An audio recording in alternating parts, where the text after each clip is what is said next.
here that's been with us a couple times, and we appreciate her, and we love her. Peggy Mortimer is going to give us our message. Peggy. Thank you. Thank you. You're welcome.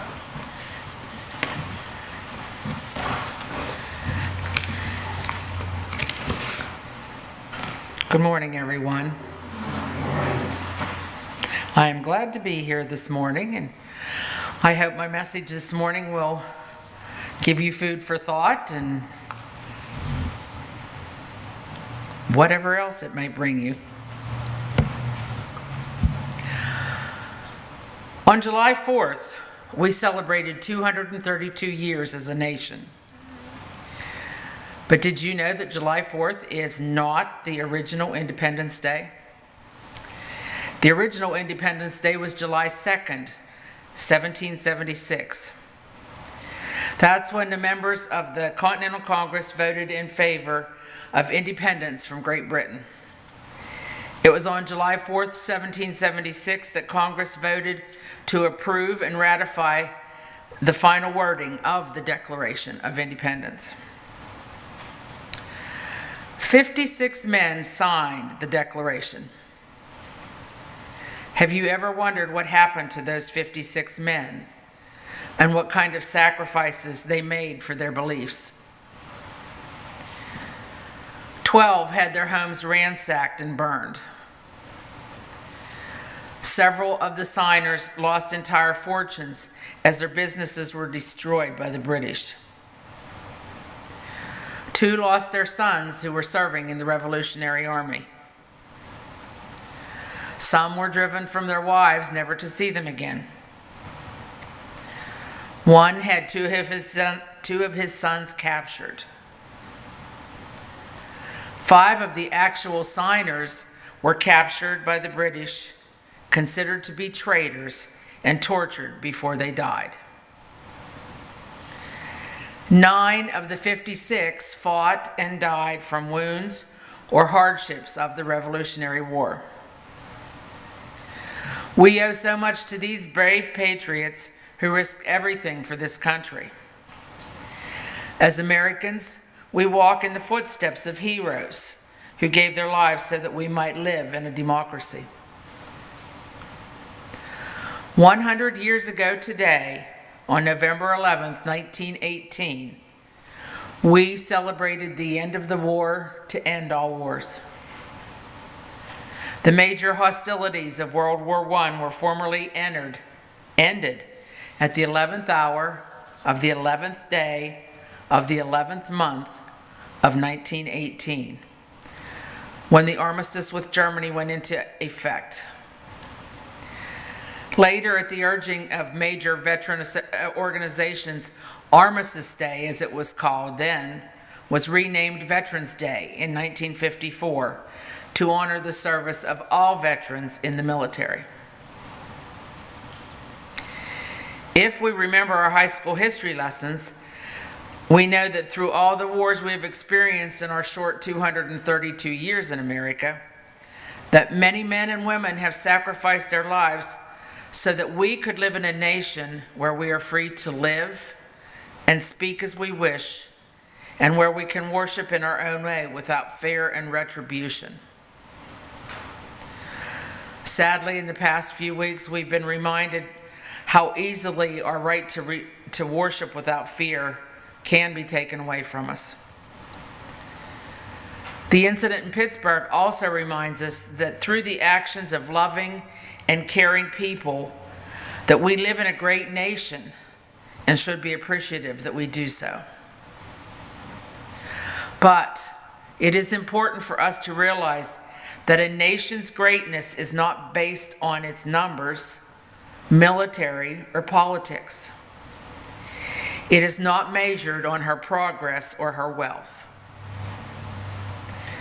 A nation's greatness is only determined by how much that nation depends on God to be their leader. Psalms chapter 32 verse 12 tells us, "Blessed is the nation whose God is the Lord, for these are the people he chose for his inheritance." We need to be reminded of George Washington, Thomas Jefferson, John Jay, and many of the other patriots who gave of themselves so valiantly that we might enjoy the freedoms that we have. But we also need to be reminded again of the warning that God gave to another nation that was experiencing the thrill of independence after centuries of slavery in Egypt. Although this warning was given over 3,500 years ago, it could very well apply to our country today. In Deuteronomy chapter 8, verses 7 through 14, Moses tells his people, "For the Lord our God is bringing you into a good land, where you shall eat food without scarcity. When you have eaten and are satisfied, you shall bless the Lord your God for the good land in which he has given you." And so it was with the pilgrims when they came to this country and found a land of plenty, blessed by the Lord their God.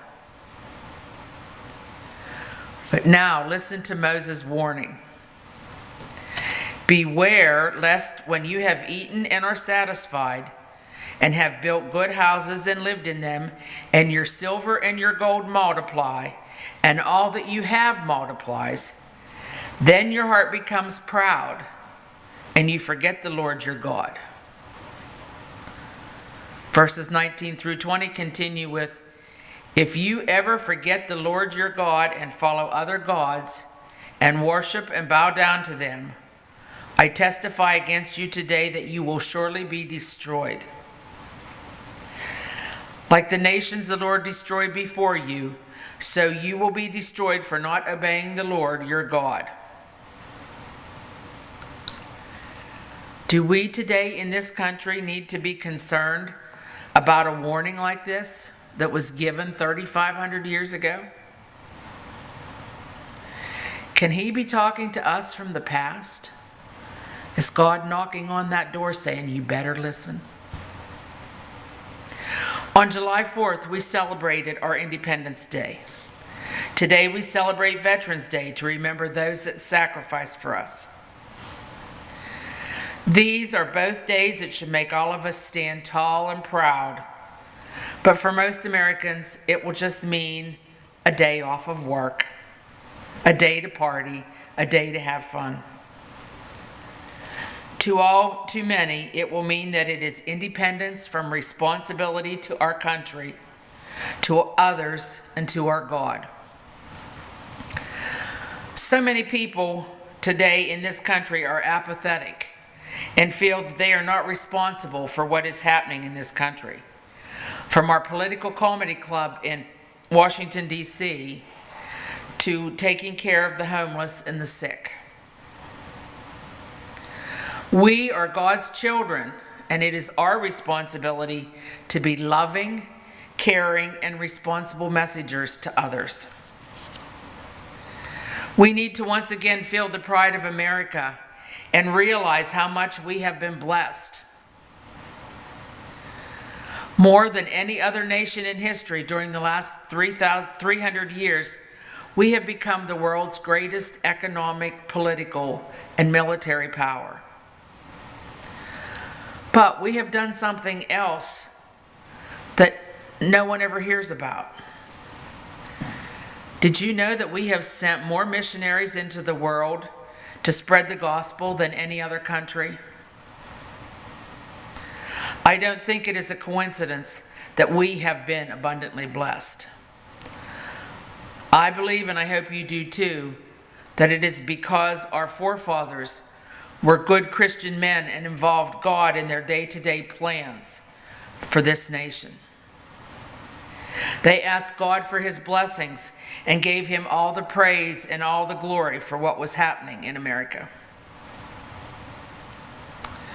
I'm going to share with you a few examples of what our founding fathers said concerning this nation and God.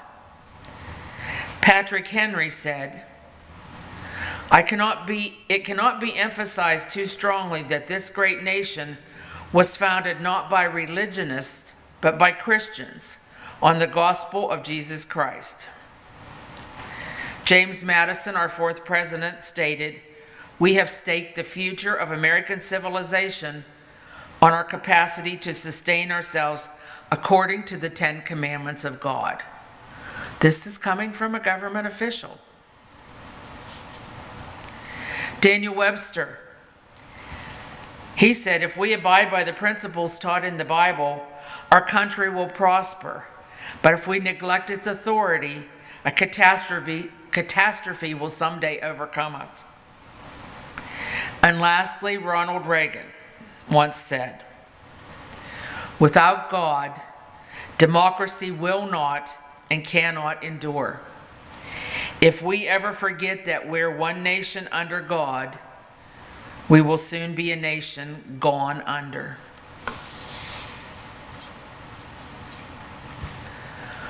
An old farmer came into town once a month.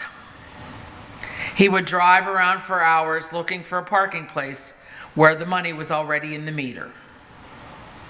When he found one, he would quickly park, take care of his business, and then drive away before it expired. Anybody ever do that? He did nothing to earn the space he was parking in. In essence, he was only willing to park on someone else's dime. And that is what many Americans and Christians are doing today. Now, please do not take offense, but there are many who have done nothing to earn the freedoms we enjoy. They were all earned by those who lived before us, but we aren't averse to taking advantage of them, are we? Now, there's nothing wrong with that, but we still have a responsibility to do what we can to help keep these freedoms for our children and their children. But sometimes we just don't do anything. Most Americans are more worried about where their next latte is coming from than they are about keeping their freedoms. We have taken God out of our lives, out of our schools, and out of our nation, and we are plunging headlong into a dark and painful reality. And this applies to every individual who puts their selfish desires above God's. America needs to start paying attention. We may be on the brink of receiving God's punishment just like the ancient Israelites received. And when it comes, it will be for believers and non-believers alike, because today's lukewarm Christians have helped drop the ball in this nation. We are not responsible for what others do or what others may do, but we are responsible for what we do. Dan Puckett in The Blessing of Freedom wrote, "The key to continued freedom as a nation lies directly with the individual. It is not too late. God was instrumental in the formation of this nation and continues to stand ready to respond to the cries of his people as they humble themselves to him. And he is only waiting for his people, the Christians, to rise up and commit themselves to the standard of conduct in the way they live their lives." So, you asked me this morning, what can I do? Everywhere we turn, we see hatred and belligerence. We see God being attacked. We see evilness and apathy, and it just keeps getting worse. There is a way we can fix this. It can be found in 2 Chronicles chapter 7, verse 14. "If my people who are called by my name will humble themselves and pray and seek my face and turn from their wicked ways, then I will hear from heaven and I will forgive their sin and will heal their land." We have been so richly blessed in this country because what others have done in the past. But where we go tomorrow depends on what we do today. We can succeed and make our lives enriched and our country a better place to live in. But the first thing we need to do is the hardest thing we must do. We must humble ourselves and our hearts before the Lord. Sometimes that's really difficult. We must love our fellow man no matter what his race, religion, or creed. And we must pray for our country and its leaders like we have never prayed before. If we cry out to God for help and seek his wisdom, he will show us what we need to do to make our country a God-fearing country for many centuries to come. 1 Peter chapter 2, verse 16 tells us, "Live as people who are free, not using your freedom as a cover-up for evil, but living as servants of God." I'd like to end this morning with a very meaningful poem written by Edith A. Wilsey, entitled, "Lord, Teach America to Pray." Lord, teach America to pray, and as her flag unfurls on high, its starry splendor to the sky, may we be in grateful thanks to thee, who gave to us this land so free. Preserve her freedom in thy way. Lord, teach America to pray. May our good land be true and just, her motto e'er, in God we trust. May she be guided by thy hand, thy wisdom in her halls be heard. May all who love her plead today, Lord, teach America to pray. As we sit here this morning, let us be reminded that it is up to us, and it is our responsibility as Christians to stand up to those who threaten our beliefs and our freedoms. It is not just for our veterans to sacrifice to keep us free, but it is the responsibility of all of us, and it starts with each and every one of us with our prayers and our faith that God will provide. Let us thank all our veterans today for their service, and thank God for giving us the opportunity to live in a land where we can fight for the right to worship as we please and stand up for those that are oppressed. Amen. Now, let us all stand and sing hymn number 401, "When Peace Like a River Attendeth."